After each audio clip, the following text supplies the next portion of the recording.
বাহিরে কিন্তু এখন বেশ গরম পড়েছে। এই গরমে অবশ্যই পুষ্টিকর ও স্বাস্থ্যসম্মত খাবার কিন্তু আমাদের সকলেরই খাওয়া উচিত।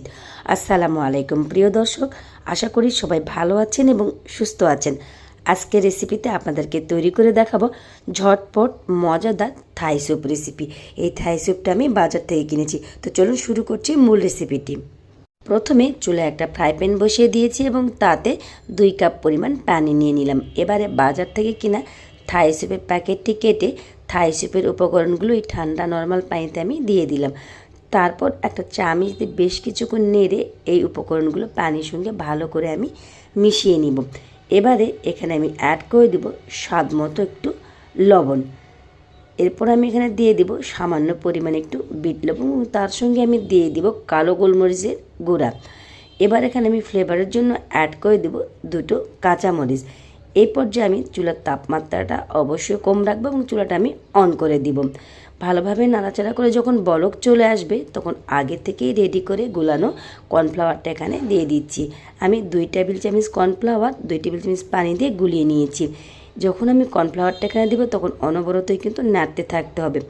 এবারে আমি একটা ডিম এখানে দিয়ে দিব। ডিমটা আগে থেকে আমি ফেটিয়ে রেখেছিলাম। এই ডিমটা অল্প অল্প করে দিব আর নাড়তে থাকবো। তখন দেখা যাবে কর্নফ্লাওয়ার এবং ডিমের মিশ্রণে স্যুপটা কিন্তু ঘন হয়ে এসেছে। অবশ্যই কিন্তু থাই স্যুপে আপনারা কর্নফ্লাওয়ার এবং ডিমটা ব্যবহার করবেন, তাহলে কিন্তু খেতে অনেক সুস্বাদু ও মজাদার লাগবে। এখন এই স্যুপে আমি অ্যাড করে দিচ্ছি 2 টেবিল চামচ পরিমাণ টমেটো সস। আপনারা কিন্তু এখানে চিলি সসটাও ব্যবহার করতে পারবেন। টমেটো সসটা দিয়ে ভালো করে নাড়াচাড়া করে নিচ্ছি। টমেটো সস দিলে কিন্তু এই স্যুপ খেতে আরও স্পাইসি লাগবে। এবার উপর থেকে আমি কিছুটা ধনিয়া পাতাটা ছড়িয়ে দিচ্ছি। ধনিয়া পাতার ফ্লেভারও কিন্তু এই স্যুপটা দুর্দান্ত হয়।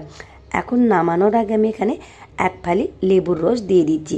অবশ্যই কিন্তু স্যুপ যখন হয়ে আসবে পরিবেশনের আগে কিন্তু আপনারা লেবুর রসটা এখানে ব্যবহার করবেন।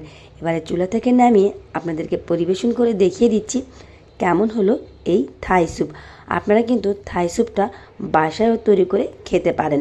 দর্শক, থাই স্যুপটা তৈরি করার সময় বেশ কিছু উপকরণ আমি অ্যাড করেছি। আপনারা কিন্তু এই উপকরণগুলো অবশ্যই অ্যাড করবেন, তাহলে খাবার সময় কিন্তু দুর্দান্ত একটা স্বাদ পেয়ে যাবেন।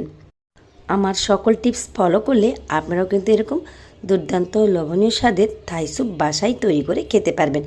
আশা করি আমার রেসিপিটি আপনাদের ভালো লেগেছে। আমার রেসিপিটি যদি ভালো লেগে থাকে অবশ্যই আমার পেজটি ফলো দিয়ে আমার পাশেই থাকবেন। ইচ্ছা করলে আপনারা আমার ইউটিউব চ্যানেলটি ঘুরে আসতে পারেন। আরও নতুন নতুন ভিডিও দেখার আমন্ত্রণ রইল। বন্ধুরা, এখন কিন্তু বাইরে বেশ গরম।